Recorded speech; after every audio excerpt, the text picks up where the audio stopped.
राधे। माघ महात्म दूसरा अध्याय। प्रथम गणेश लक्ष्मी को करूँ नमस्कार मैं, फिर विद्या सरस्वती को देऊं सत्कार मैं, ब्रह्मा विष्णु शिव को मान कर आधार में, श्री माघ महात्म का पाठ करूं तैयार मैं। दूसरा अध्याय। राजा के ऐसे वचन सुनकर तपस्वी कहने लगा कि राजन, भगवान सूर्य बहुत शीघ्र उदय होने वाले हैं, इसलिए यह समय हमारे लिए स्नान का है, कथा का नहीं। सो आप स्नान करके अपने घर को जाओ और अपने गुरु श्री वशिष्ठ जी से इस महात्म्य को सुनो। इतना कहकर तपस्वी सरोवर में स्नान के लिए चले गए और राजा भी विधि पूर्वक सरोवर में स्नान करके अपने राज्य लौटा और रनिवास में जाकर तपस्वी की सब कथा रानी को सुनाई। तब सूत जी कहने लगे कि हे महाराज, राजा ने अपने गुरु वशिष्ठ जी से क्या प्रश्न किया और उन्होंने क्या उत्तर दिया, सो कहिए। व्यास जी कहने लगे, हे सूत जी, राजा दिलीप ने रात्रि को सुख से सोकर प्रातः समय ही अपने गुरु वशिष्ठ जी के पास जाकर उनके चरणों को झुककर प्रणाम करके तपस्वी के बतलाए हुए प्रश्न को अति नम्रता से पूछा कि गुरुजी, अपने आचार, दंड, नीति, राज्य, धर्म और चारों वर्णों के चारों आश्रमों की क्रियाओं के दान और उनके विधान, यज्ञ और उनकी विधियां, व्रत और उनकी प्रतिष्ठा तथा भगवान विष्णु की आराधना अनेक प्रकार से तथा विस्तार पूर्वक मुझको बतलाई।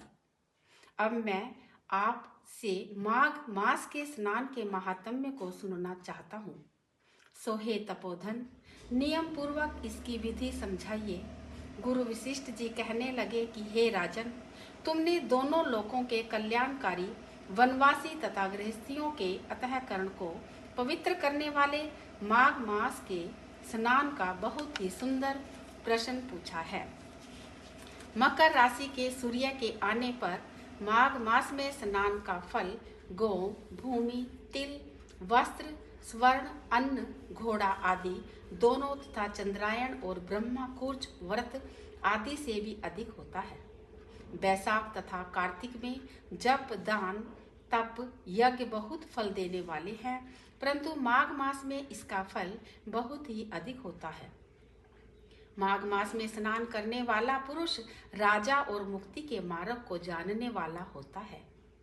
दिव्य दृष्टि वाले महात्माओं ने कहा कि जो मनुष्य माघ मास में सकाम या भगवान के निमित्त नियम पूर्वक माघ मास में स्नान करता है, वह अनंत फल वाला होता है। उसको शरीर की शुद्धि, प्रीति, ऐश्वर्य तथा चारों प्रकार के फलों की प्राप्ति होती है। अदिति ने 12 वर्ष तक मकर संक्रांति में अन्न त्याग कर स्नान किया। इससे तीनों लोकों को उज्जवल करने वाले 12 पुत्र उत्पन्न हुए। माघ मास में स्नान करने से ही रोहिणी, सुभगा, अरुंधति दानशीलता हुई और इंद्राणी के समान रूपवती होकर प्रसिद्ध हुई। जो माघ मास में स्नान करते हैं तथा देवताओं के पूजन में तत्पर रहते हैं, उनको सुंदर स्थान, हाथी और घोड़ों की सवारी तथा दान को द्रव्य प्राप्त होता है और अतिथियों ने उनका घर भरा रहता है और उनके घर में सदैव वेद ध्वनि होती रहती है। वह मनुष्य धन्य है जो माघ मास में स्नान करते हैं, दान देते हैं तथा व्रत और नियमों का पालन करते हैं और दूसरों पुण्यों के क्षीण होने से मनुष्य स्वर्ग से वापस आ जाता है, परंतु जो मनुष्य माघ मास में स्नान करता है वह कभी स्वर्ग से वापस नहीं आता। इससे बढ़कर और कोई नियम, तप, दान पवित्र और पाप नाशक नहीं है। भृगु जी ने मणि पर्वत पर विद्याधरों को यह सुनाया था। तब राजा ने कहा कि ब्राह्मण भृगु ऋषि ने कब मणि पर्वत पर विद्याधरों को उपदेश दिया था, सो बतलाइए। तब ऋषि जी कहने लगे कि राजन, एक समय 12 वर्ष तक वर्षा न होने के कारण, सब प्रजा क्षीण होने के कारण संसार में बड़ी उद्विग्नता फैल गई।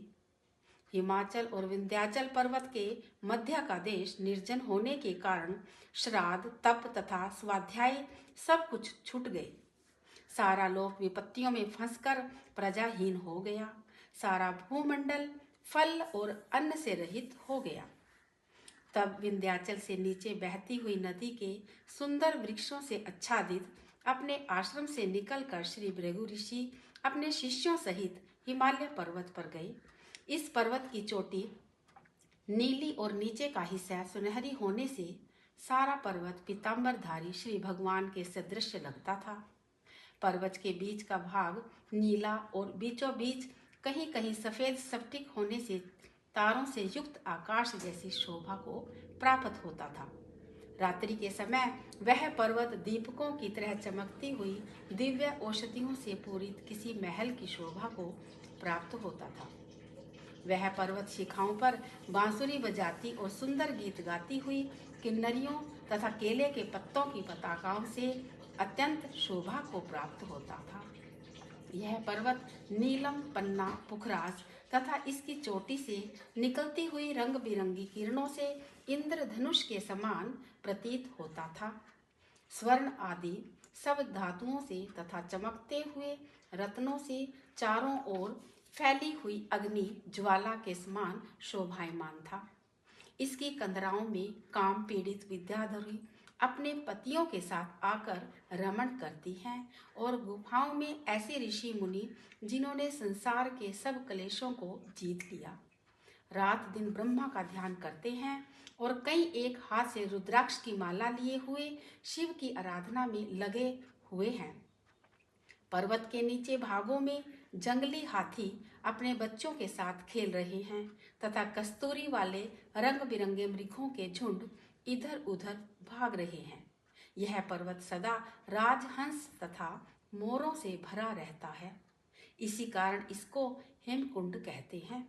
यहाँ पर सदैव ही देवता, गुहाक और अप्सरा निवास करते हैं। बोल श्री विष्णु भगवान की जय। दूसरा अध्याय समाप्त। माघ महात्म की जय।